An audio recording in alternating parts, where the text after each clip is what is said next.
There are thousands of students on campus every day. You pass them on your way to class.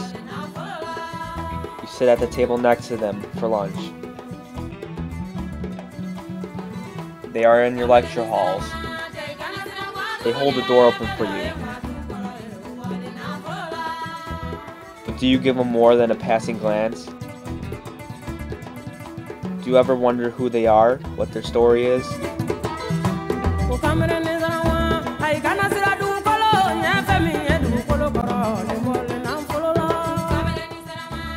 We take a closer look at the culture just underneath our feet, today on Africa in Our Lives.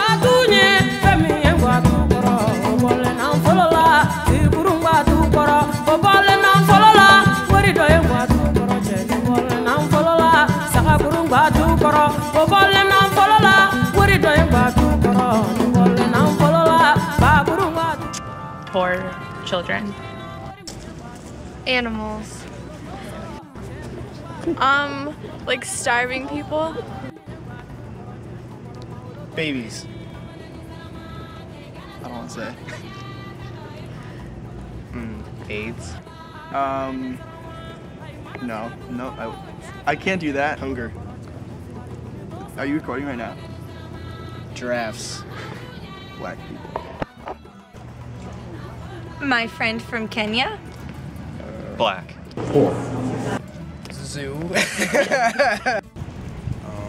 The flag, the African flag. Lions.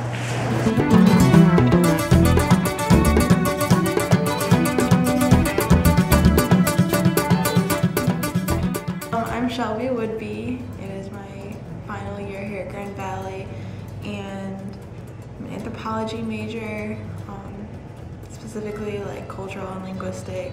My name is Rose Turuka. I'm from Tanzania, the eastern side of Africa. I'm from this little island just off of Tanzania. It's called Zanzibar.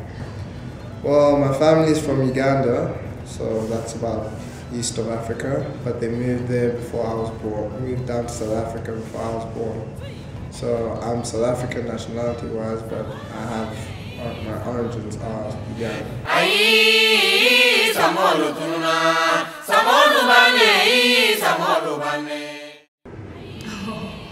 It's like a zebra and a cheetah and like all these animals. When I came here at first, I had a lot of questions. It's like, I was like, oh, do you guys wear clothes? It's like most people's view is just like it's really just animals and safaris and like indigenous tribal people. Do you guys have soda? Do you guys live in deserts? Do you have houses or do you live in huts? Most people like ponder about how people live and what is actually going on. I just think of the diversity because it's like a vast continent of 50 plus countries. It's different. Different parts of Africa have different kind of living styles. I wish they could see the actual wildlife, the trees, the environment, how people live and go about their daily life, and not listen to silly stereotypes. From where I live, there is a middle class mostly, and a few people who are more rich a little bit, but a lot of poverty. Yeah, people live in mud houses. It literally ranges in like ethnicity, religion, like beliefs. Like when I was in Ghana, I would like go to an internet cafe once a week. I had a cell phone that actually had internet, which I don't even have here. And one time, my professor decided to answer her cell phone in class. So I like busted out my phone and posted a status that said something along the lines of, my professor can answer her phone, then I can update my Facebook status, just like messing around.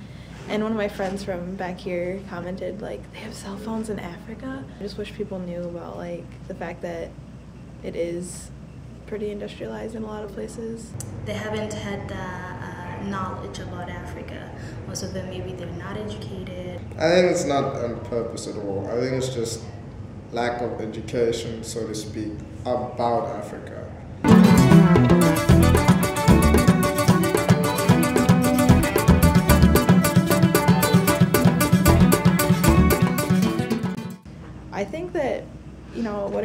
it just raises awareness and, you know, like educates people on the culture of Africa, and people can go and have a good time, taste the food, like hear the music.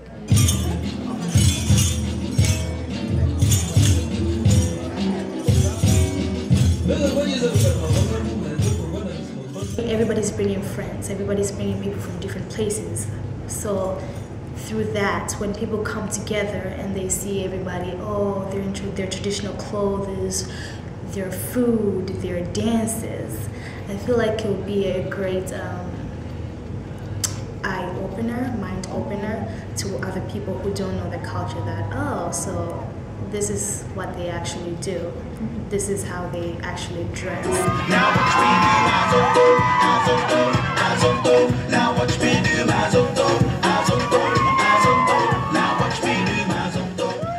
Somebody actually once asked me, I don't know if I said this already, do you wear clothes? We do wear clothes. We are human beings. We do have to wear clothes.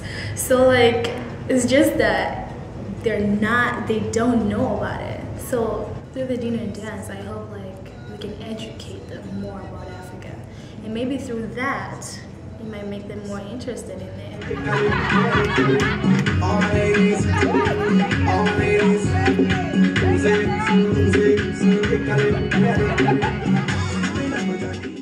Once a group of people do that, it's like they influence others, then they have the positive side. So it's a chain reaction. It can't just all happen like boom. Like it has to have something leading up to the greater success. So I hope this is one of the steps that can take it there. So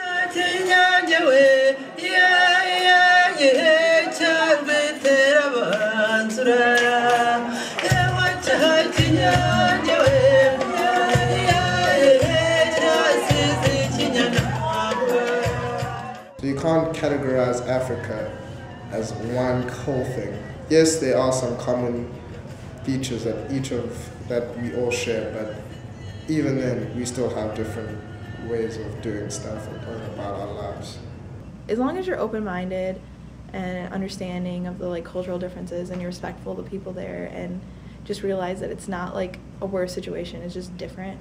You just have to have that in mind. It's not the wrong kind of knowledge. It's not just 100% right. People are so like misinformed about like what is exactly going on in the whole entire continent, and it's like what the media tells us, and you know, it's what we see on TV and in the headlines online. Like it's what we're fed, and people, you know, after hearing things or seeing things for so long and like seeing all the like conflicts going on in Africa, you know, they're just gonna have negative views, or you know, like darker views of what might be going on.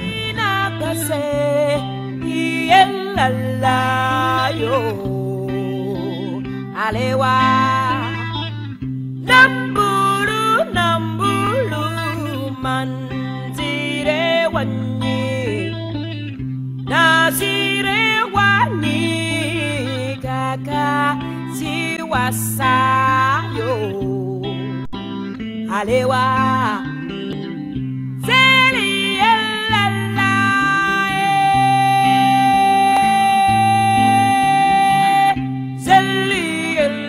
la